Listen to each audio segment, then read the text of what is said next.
And one thing about having a guest speaker is I thought it would be interesting to have someone who utilized Toastmasters to help them with their professional speaking journey.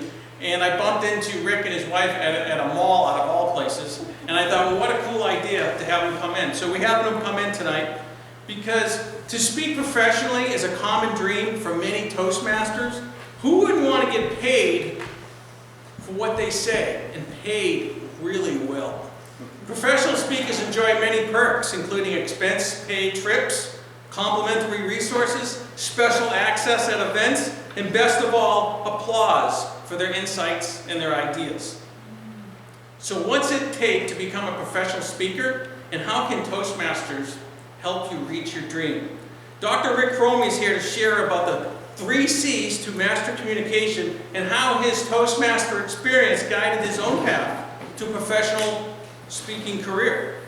Rick Chromey has been a member and a top-level leader for two Toastmaster clubs in Boise, Idaho, before moving to Bellingham this June. He has earned his Advanced Communication Bronze and his Advanced Leadership Bronze Awards and his doctorate in leadership at George Fox University. Rick has authored a half-dozen national published books, hundreds of articles and columns, and travels widely speaking at conferences, retreats, and events. He's a pastor and a professor and is now newly married to Linda for 7 months and officially a Bellinghamster now. So presenting Living the Dream, How Toastmasters Empowered My Professional Speaking Career, please welcome the original edu-trainer, Dr. Rick Chromey.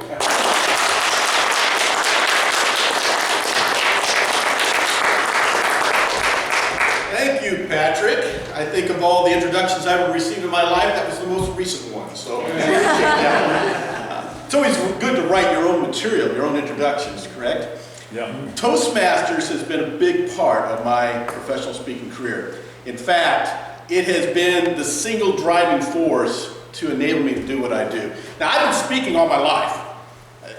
When I was a kid, my Sunday school teacher looked at me and said, "You talk way too much." And I knew right then that I was going to be a speaker for the rest of my life. When I was in high school, I was an accomplished public speaker. I did competitive speech in high school and won state a couple times, and it was something that was a big part of my life.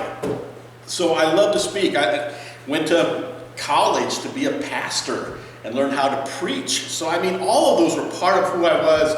But about 8 years ago, after more than 15 years as a professor, I just realized that there was something nagging within me, something driving me to do something different. And I really wanted to do what I call very simple edu-trainment.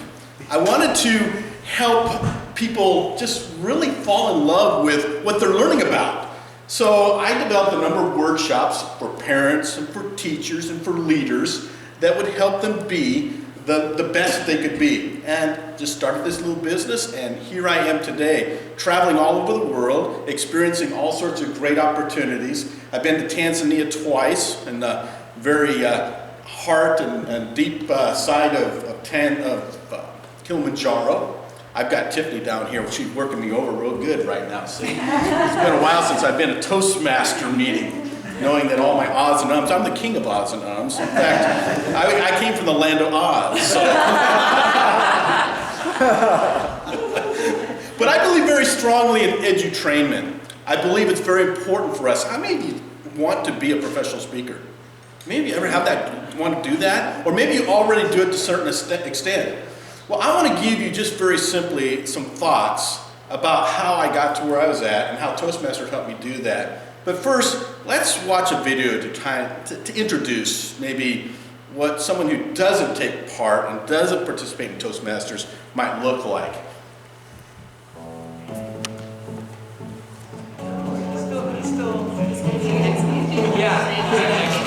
Quadruple checking notes as people file in, getting the computer ready, and asking everyone to take a seat. Pretending to click something on the computer to cover up the fact that I don't know what to do with myself. Arriving just in time. Wrapping up our conversation about a popular TV show we watched last night. Disdain for a popular TV show. Mediocre icebreaker joke that doesn't quite land.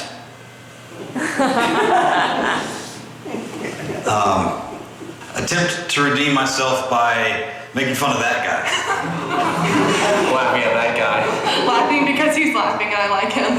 Not laughing, and now checking out for the rest of the session. Title, dramatic pause of my presentation.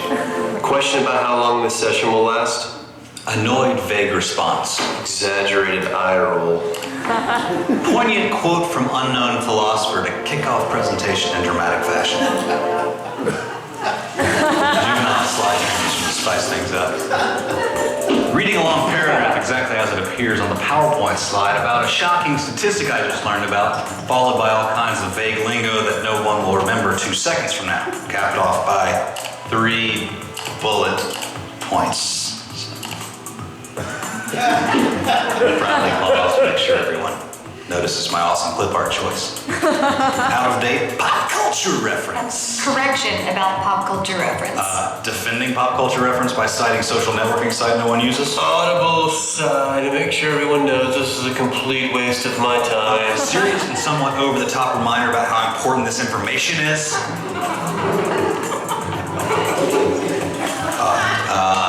Unexpected technical difficulty.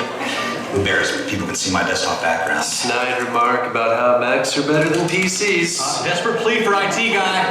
Fixing the problem with an annoyed look on my face so that everyone knows how good at computers I am. Unfunny video I'm really proud of having created myself. Texting my friend in a way that I think is discreet. Clearly aware of the texting. Prefacing a preface of a preface so that no one really understands the point that I'm prefacing. And now, going through a long list of facts, one by one by one. Asking if anyone has any questions. Reminding everyone there are no bad questions. Hoping if I wait long enough, someone will finally have a question. Concluding by restating the title of my dismissing everyone.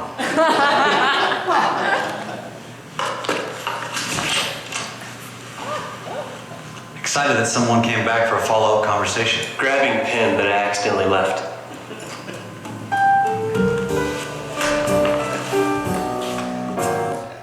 Now I gotta tell you, we laugh at that, but that probably describes a lot of the professors that we suffered under in college, who felt like their lectures were dripping some sort of philosophical wisdom that we simply couldn't live without.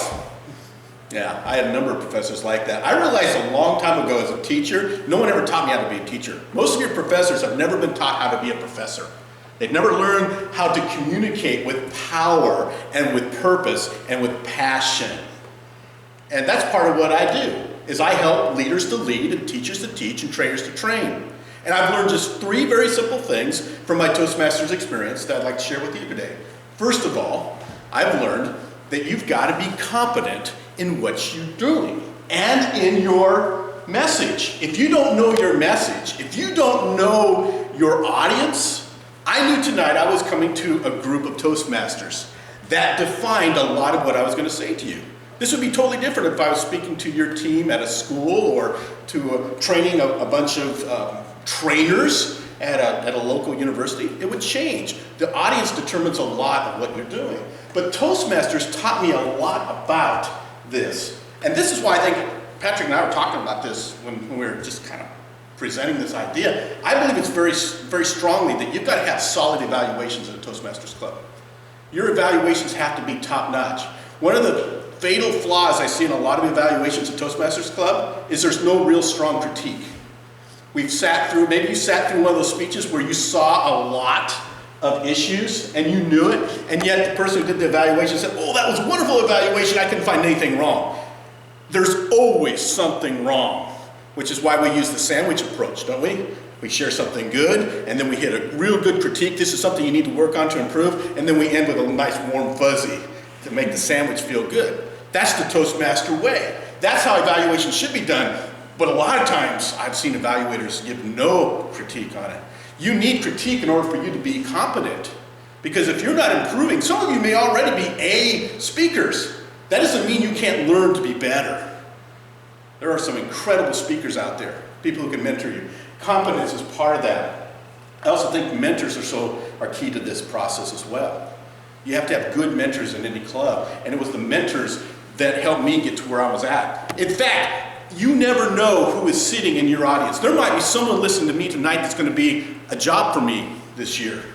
They're going to ask me to come speak for their school or for their business. And it's going to provide income. It's going to provide opportunity. You never know. I spoke for a Toastmasters club here about 7 years ago in Boise and met a man by the name of Vincent Katuku. Vincent Katuku speaks all over the world. He was exactly what I wanted to be.